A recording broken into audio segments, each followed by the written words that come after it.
वैष्णवी हगवणे मृत्यू प्रकरणामध्ये तिचे सासरे आणि दीर हे फरार होते. 10 दिवस ते विविध ठिकाणी लपले होते आणि जिथं जिथं ते लपले होते, ज्यांनी ज्यांनी त्यांना मदत केली होती, त्या सगळ्यांना पोलिसांनी अटक केली आहे. आरोपींना मदत करणं हा पण एक गुन्हा आहे.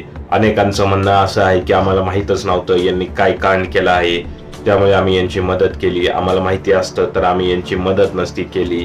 त्यामध्ये मावळमध्ये ज्यावेळेस ते होते पावना बॅकवॉटरला, तेथील जे फार्म हाऊस होतं पंडू डाबाडे, त्यांनाही अटक केली आहे. त्याचबरोबर कर्नाटकाच्या बॉर्डरवर ते बरेच दिवस लपले होते, तिथेही त्यांना ज्यांनी मदत केली, काँग्रेसचे आमदार यांचे जे पुत्र होते प्रीतम पाटील, यांनाही अटक केली आहे. त्याचबरोबर सातारामधील पुसेगावमधील जे अमोल जाधव होते, त्यांच्या शेतावरही लपले होते काही दिवस.